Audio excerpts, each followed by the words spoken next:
These settings will make you edit much faster. Specifically, if you notice the visual is lagging significantly while you are recording, this is the very first thing you're going to want to do. Simply click directly on it, so you're just going to click right there on that specific setting.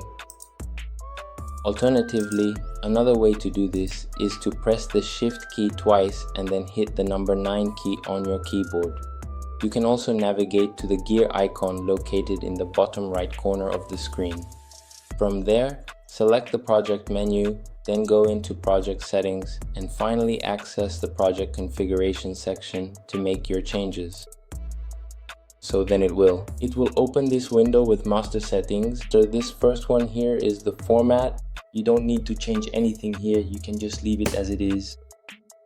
Now, go ahead and scroll down the page just a little bit further until you see the section for monitoring settings. Once you are there, you will need to locate the specific option for video monitoring. Within the video resolution menu, it is highly recommended that you lower the current setting to a more manageable quality level. Specifically, you should go ahead and set the resolution to 720p HD to ensure smoother performance. Here in SD configuration, you can set it, you can leave it as dual link. When you are configuring the settings for video bit, you can simply leave it at the default of 8 bits. And then for your monitor scaling options, you can manually set it to bilinear for the best results. Continuing with the configuration, you'll scroll down a bit further. Below and in Optimize Media, you will make the following settings. Here in Proxy Media Resolution, you should leave it as Select Automatically. When you are navigating to the Proxy Media Format Settings option, it is recommended that you go ahead and select the HQX format. And in Optimize Media Resolution, you should set it to 1/4. This configuration will work nicely. If your device is very weak, you can lower it further. When you are configuring the render cache format settings, you should also make sure to select the HQ option for better quality. And if these two options are disabled, enable them. In this first box here, you should set it to 2 seconds. Continuing with the settings here in the working folder, it is recommended that you select the location where your SSD is currently installed. If you have memory that isn't very fast, you should choose to use the fastest one. So select your fastest SSD here in these working folders. And after making these settings, you'll click Save. But hold on, because it still won't have any effect yet. It won't make any changes to your program immediately. You'll have to do one more thing. You'll need to follow the next step. You need to select the videos in your timeline that are lagging in this case. Here I can even select mine. So let's say if my entire timeline was lagging, then I would select the files from my timeline.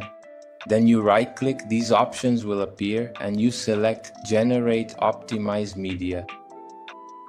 This way, Davinci Resolve will generate a secondary file for you to work with. This file itself is lighter and will speed up your editing process. Even though it's currently working with the heavy raw file, please don't worry at all, because this won't affect the overall quality of the final render in any way. In the end, after you click the button to generate and it starts the processing phase, depending on exactly how many files you have selected, it might take quite a while to complete. In my case, it was quick because it was just one file. And after generating optimized media, you might wonder, is my video ready now?